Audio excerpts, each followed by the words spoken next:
ये हर तरह के लोग जाति जनगणना का विरोध करते हैं और इसी में उनका धार्मिक ध्रुवीकरण रहे, मुसलमान एक तरफ रहे, हिंदू एक तरफ रहे, ताकि दोनों ओर की राजनीति एकदम दौड़ती रहे। साहब क्या कर रहे हैं?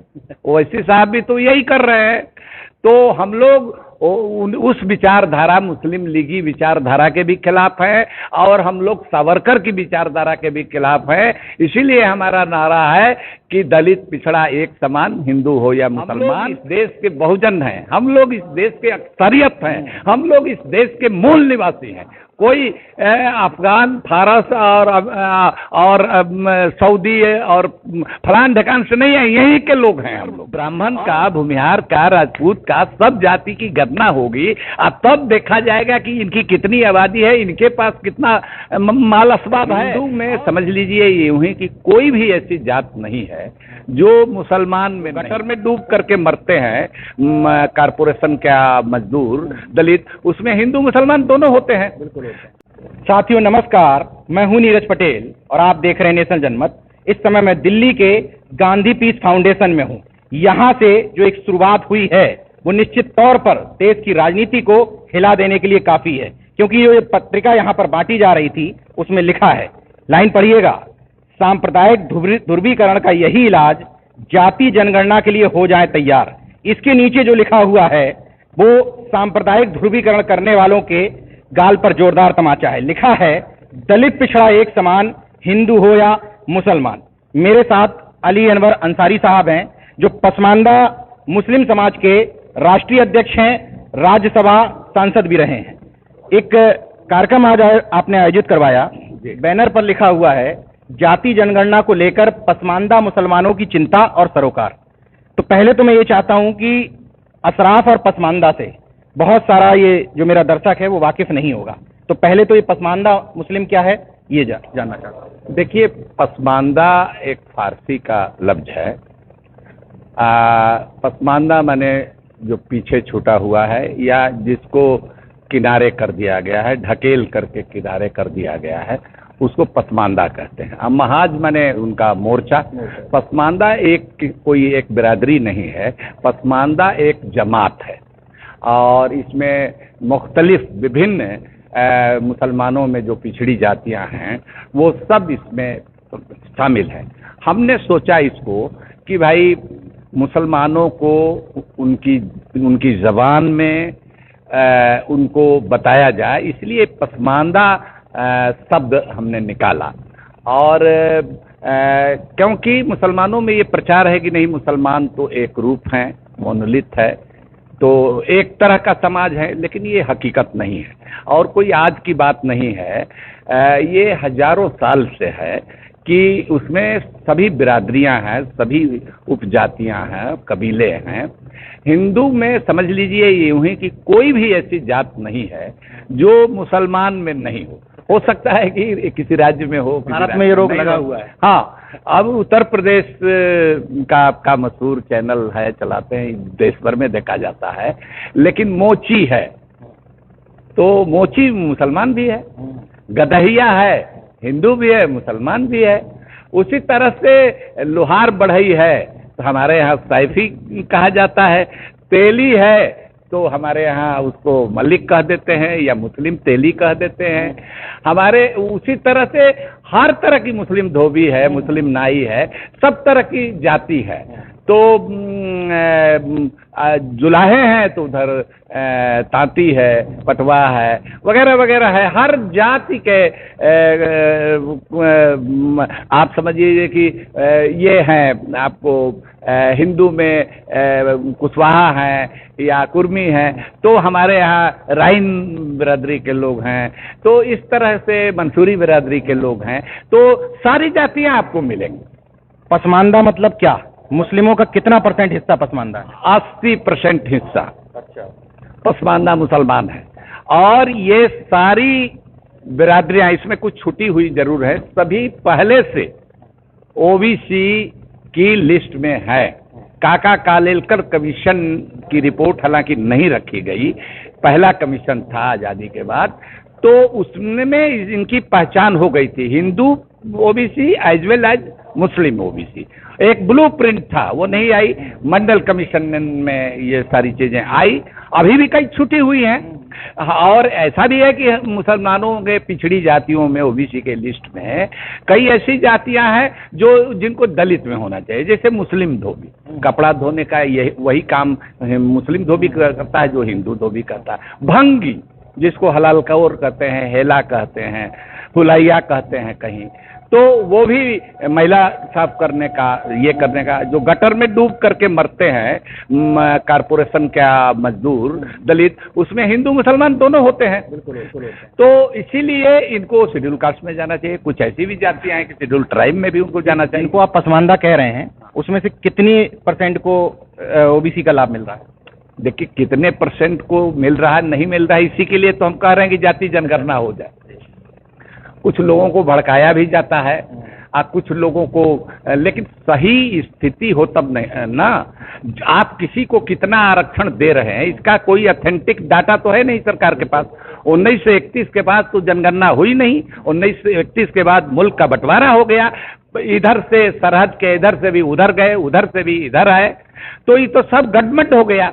राज्य भी बटे, आबादी का हिसाब भी बहुत बदला। तो इसलिए कहने का मतलब ये है कि हम लोग चाहते हैं कि सभी जाति की जनगणना हो जाए। सिर्फ मुसलमान के नाम पर, हिंदू के नाम पर होती है, लेकिन जाति के नाम पर हो। हिंदू में जितनी जातियां हों, जनरल कैटेगरी को हो या ओबीसी हो, दलित की तो होती है, अच्छी बात है, शेड्यूल ट्राइब की भी होती है, और उनकी आबादी के अनुसार उनको रिजर्वेशन मिला हुआ है, लेकिन पिछड़ी जातियों की आबादी के का भी हो जाए।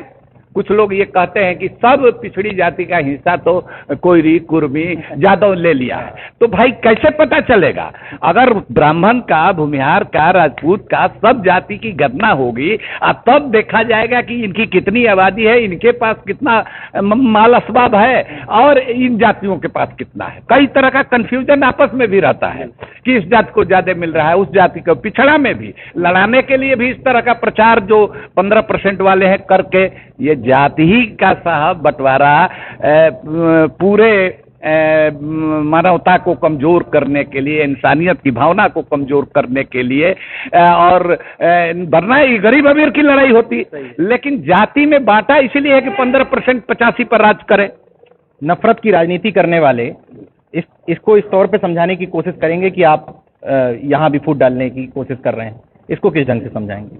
अरे भाई, ये मुस्लिम जो एलिट तबका है, जब हमने शुरू किया 20-25 साल पहले, तो हम लोगों को बड़ी मार पड़ी है, और हम लोग के कई साथी शहीद हुए हैं, जेल में गए हैं, मुकदमे हुए हैं, और हम लोग पीटे गए हैं। तो लेकिन अब धीरे धीरे अब ये मजाल नहीं है किसी को, हम लोगों ने ये हवा बना दिया है कि ये मजाल नहीं है कि अब कोई, हाँ, लेकिन अंदर खाने साजिश होती है। देखिए, सच्चर कमेटी, रंगनाथ मिश्रा कमीशन का जो रिकमेंडेशन है लागू नहीं हुआ, तो उस सरकार की भी, यूपीए सरकार भी दोषी है। ये सरकार तो करेगी नहीं, लेकिन हमको कहने में जरा भी हिचक नहीं है कि जो मुस्लिम का जो ट्रेडिशनल लीडरशिप था, एलिट मुसलमानों के जो हाथ में है, कुछ तबकों के हाथ में है, उन लोगों ने भी मौखिक भी और लिखित भी कभी इस बात के लिए दबाव नहीं डाला सरकार के लिए। इसलिए नहीं दबाव डाला कि हमारा भेद खुल जाएगा। तो इसीलिए हम कहते हैं कि हम लोग तो अकलियत शब्द से घबराते हैं। ये अकलियत माने माइनॉरिटी, अल्पसंख्यक, तो ये कह करके कि माइनॉरिटी, अकलियत, अल्पसंख्यक, ये कह करके हम लोगों को कम अकला बना दिया है। हम लोग वी आर इन मेजॉरिटी, हम लोग इस देश के बहुजन हैं, हम लोग इस देश के अक्सरियत हैं, हम लोग इस देश के मूल निवासी हैं।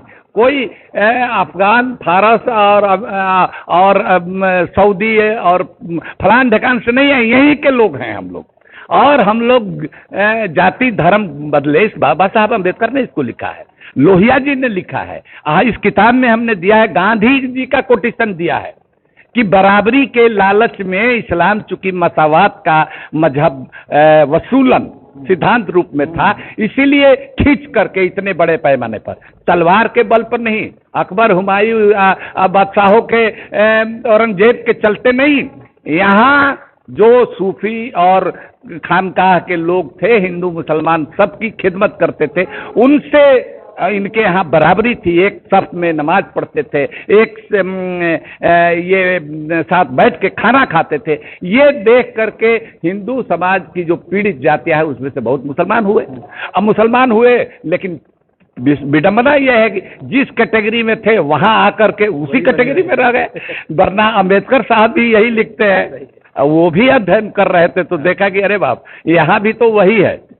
आपकी बात से एक बात समझ में आती है कि नफरतवादी दोनों तरफ, जो ऊंचे ऊंचे लोग तथाकथित बैठे हुए हैं, दोनों तरफ नफरत यही फैला रहे हैं और आपस में मिले हुए हैं। बिल्कुल, ये बिल्कुल मानी हुई पक्की बात है कि एक तरह की फिरका परस्ती, एक तरह की सांप्रदायिकता दूसरे तरह की फिरका परस्ती और सांप्रदायिकता को मजबूत करती है, बढ़ावा देती है।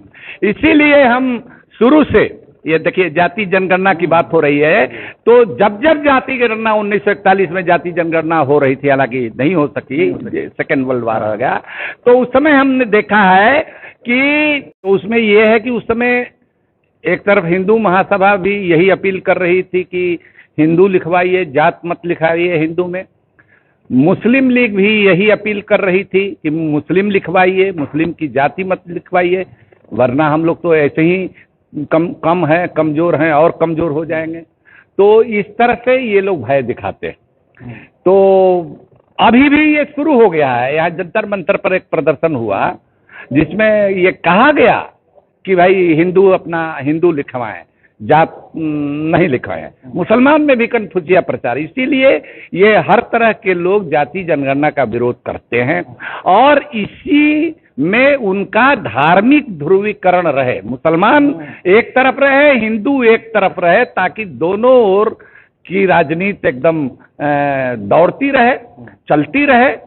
तो हम लोग समझते हैं कि आज की तारीख में जो धर्म के आधार पर राजनीति है, चाहे कुछ मुसलमान लोग, स्वयंभू मुसलमान लोग मुसलमानों के नेता बन जाएं, या कुछ संगठन हिंदुओं के बन करके और वो बन जाएं, या कोई पॉलिटिकल पार्टी, बीजेपी साफ तौर पर धार्मिक ध्रुवीकरण की ये करती है, लेकिन इनको पिछड़े वर्ग के लोगों को, हिंदू हो या मुसलमान, समझना है कि ये हिंदुओं में भी ये किस तरह से साजिश कर रहे हैं पिछड़ी जातियों को, दलितों को आपस में लड़ाने की, मुसलमानों में भी इनकी कोशिश जारी है। तो सब लोग समझ करके, अब ओवैसी साहब क्या कर रहे हैं? ओवैसी साहब भी तो यही कर रहे हैं। तो हम लोग उस विचारधारा, मुस्लिम लीगी विचारधारा के भी खिलाफ है और हम लोग सावरकर की विचारधारा के भी खिलाफ है। इसीलिए हमारा नारा है कि दलित पिछड़ा एक समान, हिंदू हो या मुसलमान। और हम लोग, ये बढ़िया मौका है, हम तो तमाम पॉलिटिकल पार्टियों से हम आग्रह करेंगे जो समाजवादी धारा की अपने को बताती है, वामपंथी धारा की बताती है, या मध्यमार्गी हैं, या गांधीवादी हैं, जो भी वादी हों, ये समझ लें कि ढुलमुल तरीके से और मुट्ठी भर लोगों के सामने मत्था टेकने से और उनकी मनुहार और मान मनोवल करने से बात नहीं बनेगी। अपने लोगों पर भरोसा कीजिए। 85% लोग पिछड़े और दलित हैं, उन लोगों के लिए मजबूती से खड़ा होइए, वरना आप सरकार बना सकते हैं, लेकिन आप देखा सरकार बनी, पिछड़े वर्ग के लोग भी आए, दलित के लोग भी आए, लेकिन इस देश के दलितों, पिछड़ों और पसमानदा मुसलमानों की किस्मत नहीं बदली है। और ये एक बार ये सत्ता में आ जाते हैं तो इनके खिलाफ किस तरह से एंटी कैंपेन करके, और वो लोग जानते हैं, इस कला में माहिर है, तोड़ फोड़ करके अलग कर देते हैं। वरना जितनी आबादी है, कब से दलित पिछड़ों का राज होना चाहिए था दिल्ली में, लेकिन पहुंच जाते हैं बड़ी मुश्किल से, इनको पहुंचा देते हैं हम लोग, सब लोग हिंदू मुसलमान पिछड़े दलित मिल करके। लेकिन फिर अपनी भी इनकी कुछ कमजोरियां होती हैं और कुछ जो हुक्मरान क्लास है, एलिट क्लास है हिंदू मुसलमान का, वो हम लोगों के नीचे के लोगों को गुमराह करके इन लोगों को फिर जमीन पर बैठा देता है। इसीलिए फिर से खड़ा होना है। तो सांप्रदायिकता का, सांप्रदायिक ध्रुवीकरण का अभी की तारीख में, आज की तारीख में एक ही इलाज है कि जाति जनगणना को ठीक से कराइए, सभी लोग मिलकर कराइए, सभी जाति धर्म के लोगों की जनगणना होगी, तभी पता चलेगा और लोगों को बल मिलेगा, एक मोरल होगा कि हम इतने हैं तो हो। और हमारे लोगों को हमने कहा है कि ठीक से ट्रेनिंग दीजिए, नहीं तो अगर डिजिटल जनगणना ये कराएंगे तो कितने लोग के इंटरनेट तक पहुंच पाते हैं, कितने लोगों को मोबाइल है महंगा। अब पहले तो जनगणना होती थी तो घर घर जाकर के मर्दमशुमारी होती थी, लेकिन ये कर रहे हैं एनआरसी और सीएए से इसको जोड़ने की बात कर रहे हैं। यह भी बहुत खतरनाक बात है, यह भी बहुत खतरनाक है कि सिर्फ पिछड़ों की जनगणना की बात हो रही है, यह भी बहुत खतरनाक बात है। तो सबकी जनगणना होनी चाहिए, तब पता चलेगा कि कौन कितना आगे बढ़ा और कौन कितना पीछे छूटा हुआ है। दिल्ली से जो ये बात आज चली है, निश्चित तौर पर देश की राजनीति के लिए बड़ी इसलिए होने जा रही है क्योंकि अली अनवर अंसारी साहब ने जो बात कही है वो बहुत हौसले की बात है। उन्होंने कहा दोनों तरफ, जो हिंदू का अपर तबका है, मुस्लिमों का अपर तबका है, आपस में एक है। जो रेंटेड मुल्ला शब्द निकला है, अब चैनलों पर बैठ करके पैसे लेकर के अपने समाजों को गाली दिलवाते हैं, ये उसी तबके से आने वाले लोग हैं। इस राजनीति को, इस सांप्रदायिकरण को आपको बहुत ढंग से समझना है। देखते रहिए नेशन जनमत, जागरूक और सजग बने रहिए। जय विज्ञान, जय संविधान। अगर आपने मेरा YouTube चैनल सब्सक्राइब नहीं किया तो प्लीज़ सब्सक्राइब कर लें और उस बेल आइकन पर जरूर क्लिक करें, जिससे जो मेरे न्यू वीडियो हैं वो आप